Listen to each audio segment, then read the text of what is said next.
Bien sûr, de crypto, les infos crypto pour ceux qui n'ont pas le temps. Que va faire Bitcoin au mois de juin, les gars? Je vous ai même pas parlé de la clôture monthly du mois de mai, puisqu'on a vu pas mal de choses ces derniers jours. Donc, on va regarder ce que pourrait faire le Bitcoin en juin, l'historique de tout ce qui s'est passé. Et évidemment, les grosses time frames, les petites time frames. C'est parti avec un BTC ce matin qui prend 1,5%, 68 700 $. Vous voyez, vous irez, on verra que c'est plutôt pas mal ce qu'il est en train de faire. Même si rien n'est confirmé. On a ETH qui est plutôt stable, il est à 3800 $. Le reste de la map, tranquillou bilou. On a quand même Ton qui pousse un joli 6% dans le bas du top 25. Rien de très intéressant et il faut descendre à la 34e position pour voir quelque chose comme Cass qui pousse 6,4%. En fin de top 50, on a AR qui perd 4,4% et notre ami TAO qui est passé 51e qui perd 2,8%. Les gars, du côté du daily du BTC, on a une petite trendline qui est en train de se former. Vous voyez qui est juste là, hein. On peut la réajuster sur les clôtures de mèche tout simplement. Mais c'est de la trendline à surveiller aujourd'hui pour voir si on arrive à la breaker ou pas. Attention à plein mal de faux signaux. Donc on fait une petite impulsion là depuis ce matin qui est plutôt pas mal. Je vous ai mis les bandes de Bollinger parce que je voulais voir ce qui se passait du côté de Bollinger. Vous voyez, on est venu tester le middle du canal. C'est en train de se resserrer à ce niveau-là. Donc pour le coup, moi je serais quand même plutôt d'avis qu'on ait une petite consolidation, rien de bien méchant, mais il y a cette petite trendline qui pourrait nous pousser à faire quelque chose d'intéressant, donc pousser vers le haut ou pousser vers le bas. L'histoire nous le dira, mais si on arrive à la breaker et faire une jolie structure de l'autre côté, ce serait plutôt intéressant, mais ça nous ferait faire une grosse bougie cette semaine. Donc donc plus un peu dubitatif, donc attention les gars, on ira voir quand même où est-ce qu'il y a de la liquidité. Hier, on a clôturé dans le vert, donc ça c'est plutôt pas mal puisque regardez, on fait une bougie d'avalement. Non, pardon, je vous dis une bêtise parce que ça, c'est la bougie d'aujourd'hui qui n'est pas du tout clôturée, donc on peut pas traiter cette bougie tout simplement. Donc on a eu une belle bougie rouge pour le coup, donc une petite consolidation. On voit qu'au niveau des clôtures, on est quand même sur une grosse zone de travail. Donc rien d'intéressant du côté du weekly. Faudra voir ce que va nous donner la bougie cette semaine. Et le monthly, il avait clôturé dans le vert, malgré cette bougie d'avalement qu'on avait eu juste là. Donc on va voir ce que ça va nous donner le mois de juin. Et tout de suite, on va regarder l'historique de tout ce qui s'est passé en juin, tout simplement qu'on a toutes ces informations du côté de CoinGlass. Donc historiquement, c'est à peu près du 50-50, hein. Il y a depuis 2013 où on fait l'analyse, il y a à peu près, il y a eu un peu plus de mois de juin dans le vert. Et vous voyez sur le mois de mai, d'ailleurs, on est arrivé, ça y est, à la parité, il y avait un peu plus de rouge. Donc avec ce mois de mai qu'on a clôturé en 2024, on est devenu à la parité exacte. Donc c'est-à-dire 6-6, je crois, 1, 2, 3, 4, 5, 6, ouais, 6 rouges, 6 verts. Du côté de juin, bah, pour l'instant, c'est plutôt, il faudrait qu'on clôture dans le rouge pour avoir la parité. Et tiens, pendant que j'y suis, je voulais vous montrer un truc.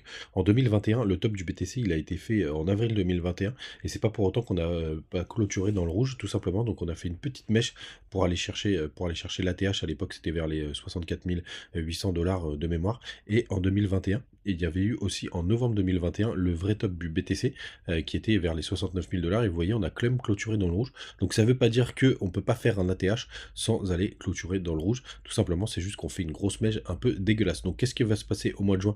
Ben, là, ce qu'on nous raconte, c'est que c'est quand même du 50-50 et qu'on arrivera à la parité si on clôturait dans le rouge. Donc rien de très intéressant les gars, c'est pas forcément un mauvais mois, c'est pas forcément un bon mois. Du côté des liquidations, parce que c'est assez intéressant de voir tout ce qu'il y a, c'est un petit peu le bazar, hein, tout simplement. Donc il y a vraiment beaucoup de choses au sud, il y a beaucoup de choses au nord, vous voyez là il y a quand même des gros pics si ça veut bien fonctionner. Donc il va falloir être très méfiant les gars, le range il peut être vraiment interminable si ça veut bien marcher, mais ça va pas l'air de vouloir fonctionner ce matin. La mise à jour ne se fait pas. Bon, c'est pas grave, on va aller regarder du côté du 3 jours, si jamais ça veut bien marcher pour le coup. Mais bon, et de toute façon, les gars, n'hésitez pas à acheter un œil hein, de ce côté-là, parce que ça nous donne quand même pas mal d'indications. Mais quand j'avais regardé hier, ouais, alors c'est juste mon petit bug pour afficher le truc, donc rien de bien méchant, mais vous voyez, il y a beaucoup de choses au nord, il y a beaucoup de choses au sud, donc grande méfiance de ce côté-là.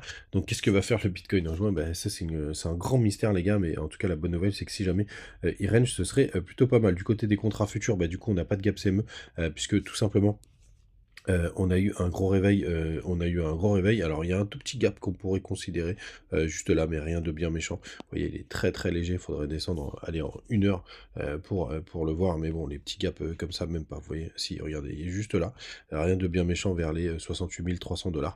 C'est une zone qu'on pourrait revenir tester. Du côté de TH face à BTC, donc ça c'est plutôt une bonne nouvelle. On va passer en weekly. Oh là là, ça bug ce matin. En weekly, vous voyez que la clôture, elle est vraiment dégueulasse, hein. Elle s'est fait vraiment sur la grosse zone, de travail. Donc la clôture de enfin, cette semaine va être encore, décisif, hein. Désolé de vous dire ça toutes les semaines, mais pour l'instant, les clôtures sont pas du tout propres. Donc, très, très peu d'informations. Vous voyez que ce matin d'ailleurs, BTC est beaucoup plus fort et d'ailleurs, on devrait le voir du côté de la Bitcoin dominance avec un petit peu, un joli rebond, enfin rien de bien méchant, mais c'est plutôt calmos. Les gars, pas de la peine de vous faire une grosse vidéo ce matin parce que c'est pas très intéressant, ce qui se passe de ce côté-là. Faudra réattendre l'ouverture des marchés américains, cet après-midi, donc à 14h30. Donc et là, on en saura un petit peu plus, sur la direction. Mais faites attention, en ce moment, c'est quand même le calme plat. C'est quand même d'un ennui, mortel et vu qu'il y a de la liquidité au nord et au sud, je vous invite à la plus grande prudence. Bah, tenez, regardez, ça y est, ça marche. Là, on est en train d'essayer de gratter tout ce qu'on a un peu au-dessus des 68 800 $. Même si on se fait rejeter, on va voir bien évidemment ce que ça va donner. Vous avez les bonus du côté de BitGet, de Mexer et de BigX. N'hésitez pas à en profiter. Et Bitmart aussi, qui est plutôt sympathique pour le trading. Et vous avez bien entendu le Twitter, le Telegram et pas mal de réseaux sociaux pour venir me parler, pour venir discuter avec les gens de la communauté. À demain, ciao!